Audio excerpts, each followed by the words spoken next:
The thoughts that feel most personal to you may be the ones you own the least. Your mind speaks in your voice, uses your memories, carries your name, and still, much of what rises inside was never chosen by you. You notice it in small moments first. You decide you are done thinking about someone, and suddenly, they are everywhere. Their name appears while you are making coffee. Their last message returns when you try to sleep. You open your phone without deciding, check if they watched your story, then act as if nothing happened. Jung would have seen something deeper. The conscious mind is not the king of the psyche. It often explains what hidden forces have already started. The first paradox is this: the more you try to control your mind, the more it shows what controls you. Try not to think about something, and the mind circles it. Try not to want approval, and every silence feels loaded. Try not to care whether someone replies, and one notification changes your mood. Suppression does not erase a thought. It feeds it with attention while pretending to starve it. The mind hears, "Do not think about this," and it must keep checking whether the forbidden thing is still there. So the thing you reject becomes the thing you monitor. And the thing you monitor begins to own you. That is why some thoughts feel stronger after you fight them. The fight becomes a relationship. You can say you are over someone, but if your body tightens when their name appears, something in you has not received the message. You can say you do not care, but if you keep refreshing the page, your behavior is telling the truth. Your pride refuses to speak. This is where the mind becomes scary. One part performs freedom. Another waits for proof that it still matters. One part says everything is fine. Another reads the same sentence 10 times, searching for hidden meaning. Because both parts happen inside you, you assume both are you. But what if one is an image built by the ego, and the other is an unconscious attachment trying to be seen? Jung's unsettling insight was that the unconscious does not disappear when you reject it. It changes form. It slips into moods, attractions, irritations, jokes, mistakes, and reactions that feel too intense. You might laugh when you are hurt because admitting pain feels exposing. You might over-explain because silence feels like rejection. You might open an app because stillness would force you to meet the feeling underneath. That leads to the second paradox. The traits you hate most in other people often reveal something hidden in yourself. This does not mean every criticism is projection. The clue is intensity. When your reaction feels larger than the event, when someone irritates you in a strangely personal way, when you keep replaying what they did, even though it barely touches your life, the psyche may be pointing toward a rejected part of you. Maybe you see someone posting constantly, showing off their life, and your first reaction is disgust. You call them desperate. You call them fake. But underneath, there may be a quieter truth. A part of you also wants to be seen, but you learned to shame that desire before anyone else could. So when another person expresses it openly, you do not only see them, you see the part of yourself you buried. Because that part is not allowed to live inside you, it appears as something unbearable outside you. This is the shadow in its most ordinary form. The rejected pieces of yourself that you meet every day in other people. The person who annoys you for being too loud may carry the freedom you denied yourself. The person you judge for being needy may touch your own fear of needing anyone. The person you mock for caring too much may remind you of the version of yourself that once cared openly. The scary part is that projection feels like perception. It arrives as certainty. You just know they are ridiculous. You just know they are weak. You just know they are embarrassing. Because the judgment feels so clear, you rarely ask why it has so much emotional charge. Think about the person you cannot stop criticizing.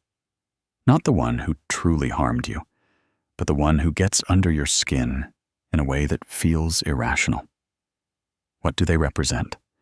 Confidence without permission? Desire without shame? The answer may not be comfortable, because the mind protects self-image by turning recognition into judgment. And this leads to the third paradox. Your strongest opinions may be protecting your weakest wounds. A person who mocks vulnerability may not be emotionally strong. They may be terrified of what would happen if they softened. A person who says they hate drama may create distance the moment a real conversation begins.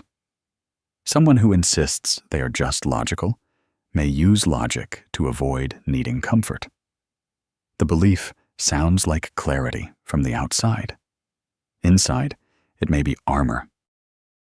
This is why the ego is so convincing. It does not simply lie. It builds an identity around the lie until the lie feels noble. I do not need anyone sounds powerful when the deeper truth is fear of being controlled. I am hard to impress sounds refined when the deeper truth is, if I admire someone, I feel smaller. It can take shame and call it standards, avoidance and call it peace, numbness and call it maturity. That is why people suffer under beliefs they think are protecting them. They choose distance, then wonder why they feel unseen. They pretend not to care, then feel resentful when no one comes closer. They act unbothered, then privately replay every small sign of rejection. The mind creates a rule to prevent pain, but the rule quietly keeps producing the same loneliness. Your mind may not be yours in the way you assumed, not because something outside has stolen it, but because much of it was built before you became conscious enough to choose. You learned which parts of yourself were safe to show, and which parts had to go underground. Years later, those buried parts began speaking through attraction, irritation, anxiety, pride, and obsession. That is the doorway into the next layer. If the mind can hide through unwanted thoughts, through the people you judge, and through the beliefs you defend, then your relationships may be less about other people than they appear. The person you want, the person you avoid, and the person you cannot release may each be carrying a message from a part of you that has not found another way to speak. The fourth paradox is this.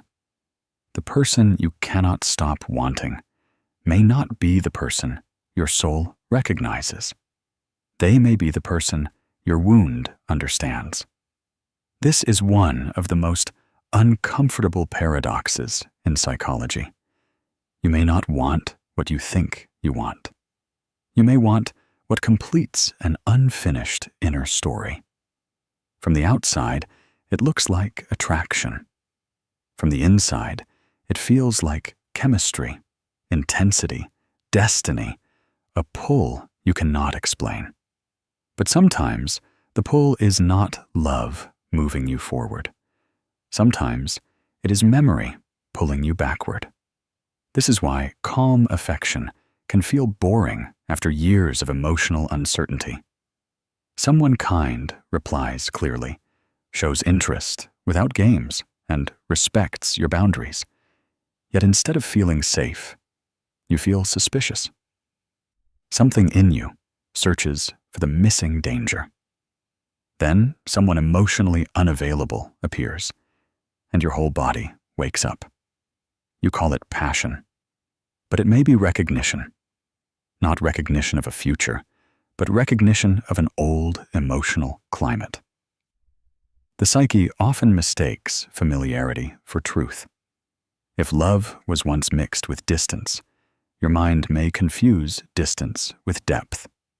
If attention once had to be earned, steady attention may feel too easy to trust.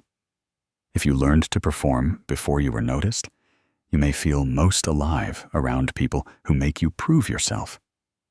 You can be drawn not to what heals you, but to what repeats the question, will I finally be chosen this time? That is why knowing better does not always free you. You can see the pattern and still answer the message. You can tell your friend, they are not good for me, and still feel your chest lift when their name appears. The mind does not only chase pleasure, it chases resolution. It returns to the scene where something was left unfinished and tries to rewrite the ending with a new person. But what if the person you are chasing is not the solution, but the stage where an older hunger keeps performing? The fifth paradox follows. The self you defend most fiercely may be the prison you built to survive. People speak about identity as if it is truth. I am just independent. I am not emotional. I do not trust easily. Sometimes these are honest self-knowledge, but sometimes they are old defenses that became personal brands. A child who learned that needing people led to disappointment may call detachment strength. Someone shamed for sensitivity may become hard to impress. Someone who felt invisible may become addicted to proving value. At first, these defenses work. Independence prevents humiliation. Humor hides pain. Control reduces uncertainty. High standards protect against rejection. But over time, protection becomes a cage. You cannot receive what you trained yourself to suspect. You cannot relax in closeness if your identity depends on needing no one. You cannot be comforted if comfort feels like weakness. This is how the mind traps you inside a version of yourself that once saved you. The strategy was useful when you had fewer choices, but now it keeps choosing for you. You may reject love before it can reject you. Leave first and call it intuition. Or act cold, because warmth would reveal how much you want to stay. A defense does not feel like a defense from the inside. It feels like personality, taste, logic. You do not say, I am scared of needing someone. You say, people are too much. You do not say, I fear being ordinary. You call most people shallow. The mind protects the wound by turning fear into philosophy. The sixth is the paradox of certainty. The more certain you are, the less free your mind may be. Certainty feels clean. It gives the ego a place to stand. But not all certainty is clarity. Some of it is emotional armor. Someone gives you gentle criticism, and before the sentence is finished, you have a defense prepared. They are jealous. They misunderstood. The speed feels like intelligence, but speed can also be fear outrunning reflection. Real clarity can stay curious. Defensive certainty closes the door because the door opens towards something painful. This is why some people defend their suffering more fiercely than their freedom. A person may complain about loneliness, but attack anyone who suggests they let people closer. Another may hate feeling stuck, but reject every path that requires discomfort. Someone may say they want honesty, then punish the first person who gives it. The mind often prefers a familiar cage to an unfamiliar doorway. The cage has rules. You know how to suffer there. You know who to blame. Freedom would require not only change, but grief. You would have to release the identity formed around being misunderstood, unwanted, superior, abandoned, or betrayed. Losing the old story can feel like losing yourself. The seventh paradox is the most exposing one. You are most controlled by what you refuse to admit controls you. Denial does not remove attachment. It hides the evidence from your self-image. You say you do not care, but your mood still changes when they ignore you. You say it is not about approval, but one compliment can make your whole day lighter. You say you have moved on, but you keep checking places where their presence might appear. The mind is brilliant at protecting pride. It can rename longing as curiosity, jealousy as concern, fear as standards, avoidance as peace. But the body remains more honest than the story. Watch what you return to when you are tired. Watch what you check when no one is looking. Watch whose silence changes the room inside you. The things you deny do not vanish. They go underground and steer from beneath.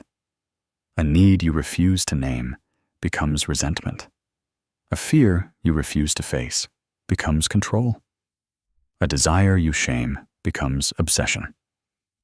The hidden thing does not need your permission to influence you. It only needs to stay unseen.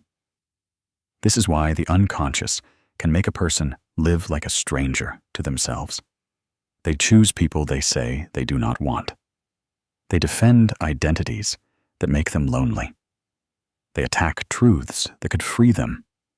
They deny feelings that keep shaping every decision. And still, because every thought sounds like their own voice, they believe they are choosing freely.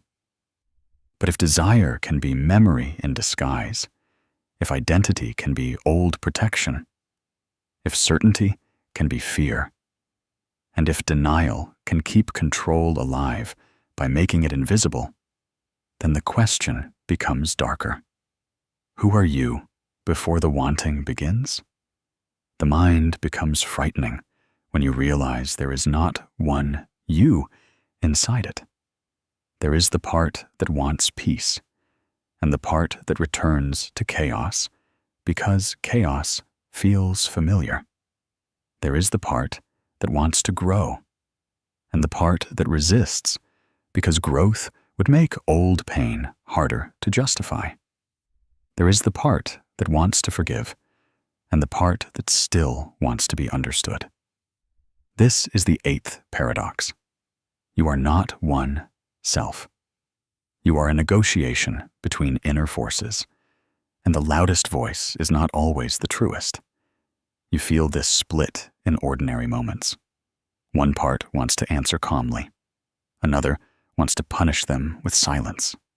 One part wants to stop checking your phone. Another wants the relief of seeing their name. One part wants discipline, while another reaches for the app or the distraction because it is immediate. Then the conscious mind arrives afterward to make it sound intentional. Self-control fails when it treats the mind like a single command center. You are dealing with hidden loyalties, comfort, pride, an old wound. So when you say, "I should just move on," the deeper question is which part of you still benefits from staying attached. Jung saw the psyche as something deeper than the conscious personality. The ego says, "This is who I am." The unconscious answers through impulses, attractions, mistakes, dreams, and repeating patterns. What you refuse to meet inside does not wait politely. It finds another route. That leads to the ninth paradox. Avoid the unconscious, and it enters your life as fate. Someone keeps dating the same emotional pattern with different faces. The names change, but eventually, the same anxiety returns. The chase begins again. The same silence feels unbearable, and the same ending appears. From the outside, it looks like bad luck. From the inside, it feels like destiny. But sometimes, fate is just an unconscious pattern that has not been recognized yet. Lessons repeat until they stop looking accidental. You leave one job because you feel unseen, then slowly become the invisible helper again. You escape one friendship where you were used, then find another person who takes your emotional labor. You promise the next relationship will be different, yet somehow choose the person who activates the same fear. The unconscious does not always speak in words. It speaks in repetition. It arranges the same emotional classroom until you ask why this lesson keeps appearing. Ignore the first signal, and it becomes a mood. Ignore the mood, and it becomes a pattern. Ignore the pattern, and it becomes a life that seems to happen to you. Blaming the outside world can feel relieving, but incomplete. People can mistreat you, and circumstances can be unfair. But why does this rejection feel like the end of your worth? Why does this criticism feel like exposure? The present may be real, but it may also be carrying an older emotional charge. Here, the mind stops being a private room and becomes a hidden landscape. Some fears were learned before you had language for them. Some desires were borrowed from people you wanted to impress. Some ambitions grew from a terror of being invisible. You may call these things your personality, but many began as adaptations. And this brings us to the 10th and deepest paradox. Becoming yourself requires discovering how much of you was never chosen. That can feel humiliating at first. Your confidence may be partly performance. Your independence may be partly fear. Your generosity may be partly a plea to be kept. Your ambition may be partly revenge against everyone who underestimated you. The ego wants a clean story. It wants every trait to be noble, every preference authentic, every decision free. But real self-knowledge is rarely that flattering. The version of yourself you protect may be incomplete. The confident one may hide shame. The helpful one may hide resentment. And the successful one may hide the old fear that without achievement, they are no one. This is not meant to make you distrust every part of yourself. It is meant to make you more honest about what is speaking in you. A thought can arise without being your deepest truth. A desire can move through you without being your destiny. A fear can feel urgent without being wise. Sometimes, the first feeling is the oldest self, the trained self, the self that learned how to survive before it learned how to see clearly. Freedom begins when you stop treating every inner voice as an authority. You can notice the urge to prove yourself without obeying it.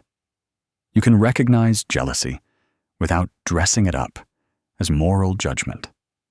You can admit attachment without letting pride rename it as indifference.